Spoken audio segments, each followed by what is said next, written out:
कक्षा 11वीं के सभी विद्यार्थी ध्यान दें। आज की इस क्लास में हम रसायन शास्त्र का सेट ए कंप्लीट करेंगे और 21 मार्च के दिन आपका जो पेपर होने वाला है, तो देखिए उसके लिए हम यहाँ पे ऐसे क्वेश्चनों को पढ़ेंगे जो 100% आपके वार्षिक परीक्षा में आने वाले हैं।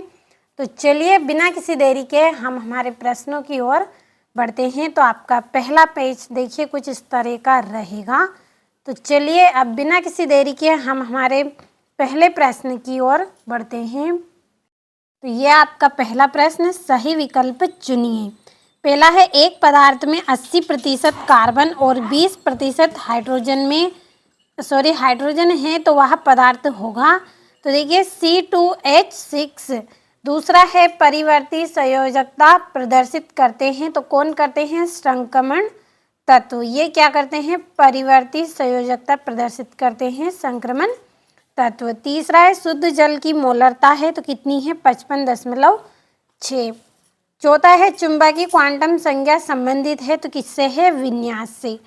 पांचवा है आपका, तो देखिए यहाँ पे आपको बंध दिया गया है, तो देखिए इन दोनों में से आपका कौन सा बंध होगा?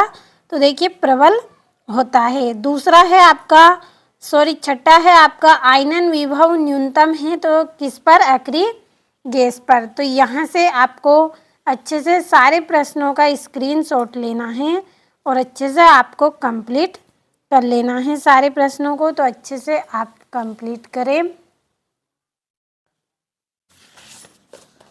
और ये यहाँ से आपका तीसरा प्रश्न है। चौथा, तो अच्छे से आप कंप्लीट करें सारे प्रश्नों को। और ये आपका यहाँ पे दूसरा प्रश्न है, रिक्त स्थान कंप्लीट करने हैं आपको। तो पहला है आपका, उत्कृष्ट धातुओं की इलेक्ट्रॉन बंधुता डैश होती है तो कैसी होती है? शून्य होती है। दूसरा है, तत्वों के गुणों की क्रम से पूर्ण आवृत्ति को तत्वों की डैश कहते हैं तो आवर्तिता कहा जाता है। तीसरा है आपका, स्थिर ताप पर किसी अभिक्रिया के लिए साम्य स्थिरांक Kp व Kc का संबंध है तो Kp बराबरी पे K पाई और RT। चौथा है आपका, किसी तत्व के समस्थानिकों में डैश की संख्या असमान होती है तो न्यूट्रॉनों की संख्या कैसी होती है? असमान होती है। पांचवा है आपका, जल के अणु में HOH बंध कौन डैश होता है? तो 104 सेल्सियस डिग्री होता है। तो छठा है, PP पार्श्वी अतिव्यापन से डैश बंध बनता है तो पाई बंध बनता है। तो ये आपके रिक्त स्थान हो गए हैं। और इंग्लिश मीडियम वाले बच्चे आप यहाँ से इनको इंग्लिश में अच्छे से ट्रांसलेट कर ले और कंप्लीट करें।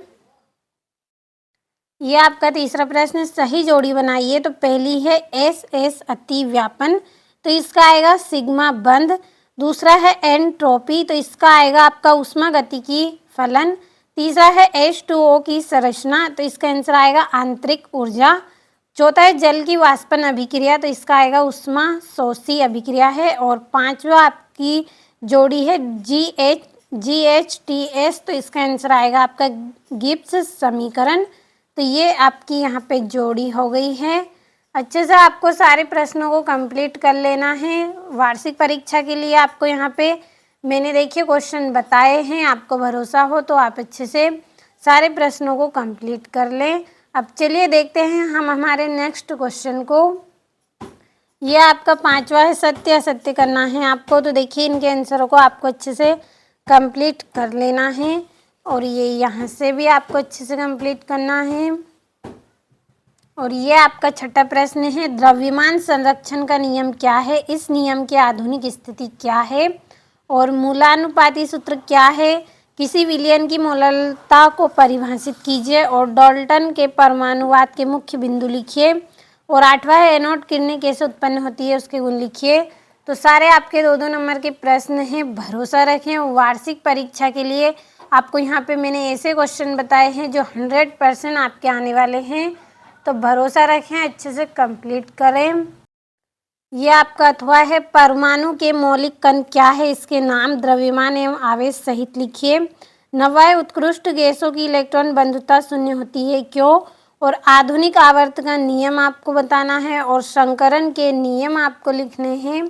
और लुईस अम्ल एवं लुईस क्षार से आप क्या समझते हैं, उदाहरण सहित स्पष्ट कीजिए। और बफर विलयन के उपयोग लिखिए। 12वां है एल्किन किस प्रकार की समव्ययता दर्शाते हैं, उदाहरण सहित स्पष्ट कीजिए। और निम्न के आयुपेशी नाम आपको बताने हैं, तो आप अच्छे से कंप्लीट कर ले सारे प्रश्नों को। अब चलिए देखते हैं अगले क्वेश्चन को। और ये आपका 13वां है क्रोमोटोग्राफी किसे कहते हैं। और 14वां है ली शर्तें लिए नियम के आधार पर किसी उत्क्रमणीय अभिक्रिया की समाव्यवस्था पर पड़ने वाले प्रभावों को आपको लिखना है। तो आपके 13वें प्रश्न से 3-3 नंबर के प्रश्न स्टार्ट हुए हैं।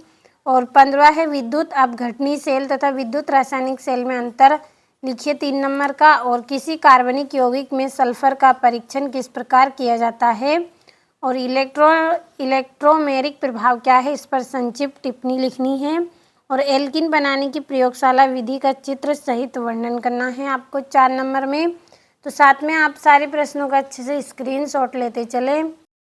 और ये यहाँ पे आपका अथवा दिया गया है, निम्न पर आपको टिप्पणी लिखनी है। पहली है उच्च अभिक्रिया, दूसरी है विकार्बोक्सिलीकरण अभिक्रिया और स्वाटर अभिक्रिया।